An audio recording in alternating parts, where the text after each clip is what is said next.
All right, so I put one down that trail, maybe 15 yards in, where I didn't have any entanglements. If you're new to cable restraints, I'll show you what an entanglement is, and because I'm about to remove one. I got a cable right here. Right here. And an entanglement is anything that would wrap that thing up. Now I'm anchored off to this side. It won't be able to reach that, but it'll definitely be able to reach this. So anything over 1/2 inch that cable could wrap around and change your cable restraint into a snare, you have to remove it. So what I like to do, now in Pennsylvania, you can only do this on private land, so you can't do it on public. But what I do is I got one of these muddy saws. They're pretty inexpensive, and I'll just go and I will cut down what would create an entanglement.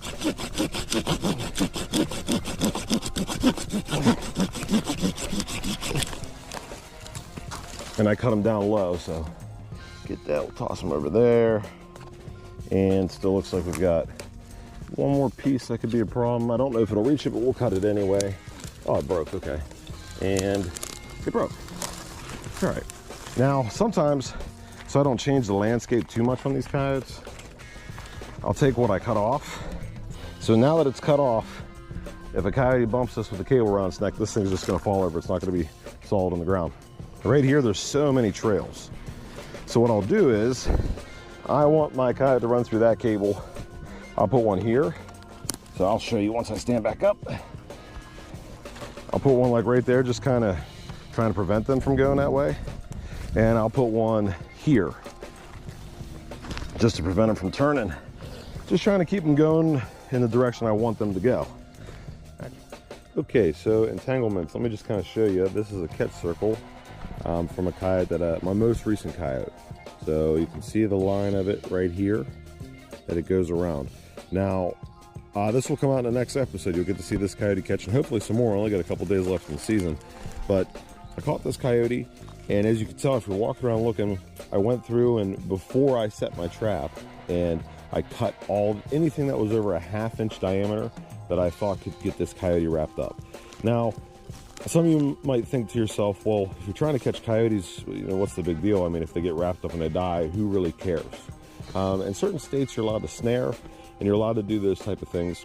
Most of the time in the states that you're allowed to snare, there's a lot less of a population of people. Around here, I've got a lot of people.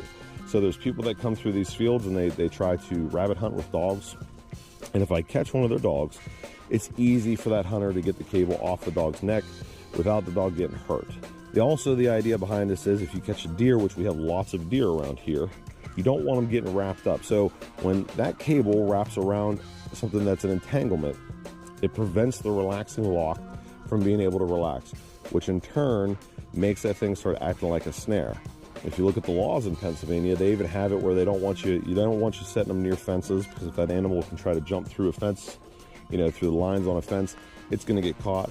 They don't want you setting cable restraints near like cliffs, like cliff edges, or like your creek edge where that animal could go over the edge and be hanging by the cable. I mean, in my opinion, that makes sense. But what's really cool is, I think there's only 3 states that you have to use cable restraints. I get a lot of people that comment and ask questions about cables, and they ask about what kind of cable I use, what's an entanglement, because they're from the South, and they want to start using cable restraints because they're easier to set out, and they have a live market. So if they're catching fox and coyotes, they have a live market for them because they sell them for their gland lure and different things like that. And some people buy them and have them in big, huge fenced-in areas and practice running their dogs with them and stuff like that. So if you are interested in getting cable restraints, even if you're in a state where you're allowed to snare, consider the entanglement, you know, because it's going to protect wherever you're at. It's going to protect those animals that get stuck in there from getting wrapped up.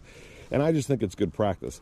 I'm walking around in the circle and you can see how big it is. So what I'll do is whenever I set my cable, sometimes I'll pull it taut and just kind of walk around in a circle just to see where that cable is going to reach to. And I'll go a couple feet beyond it, because I know, like, if you got a coyote by the neck and it's spinning around, it's going to have its rump out and it can still crash into things. And I'm not saying that it's illegal to have things outside of the catch circle close, but I just, once again, for ethic reasons, I try to make sure that there's nothing that they could get wrapped up in.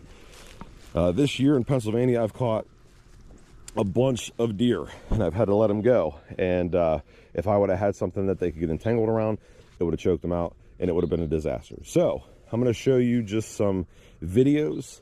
After this, I'm going to show some videos of just coyotes and cables, just so you can see how wild they are in a cable restraint, how much room they have to run. Now, understand, if you're seeing this video, this is not a snare. So you're not watching a coyote get choked out.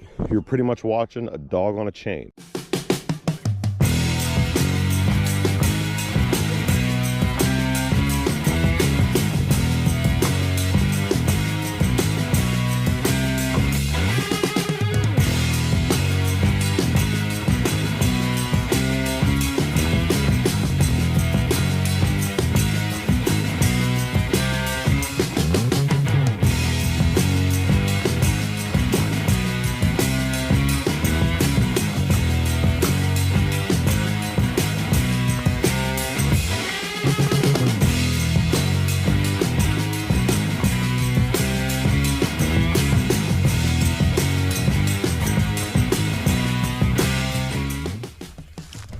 See, I got a red fox around here.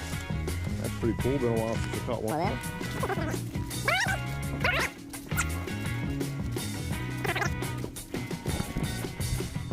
Yes, it is. There we go. There we go. Nice. It's been a little while.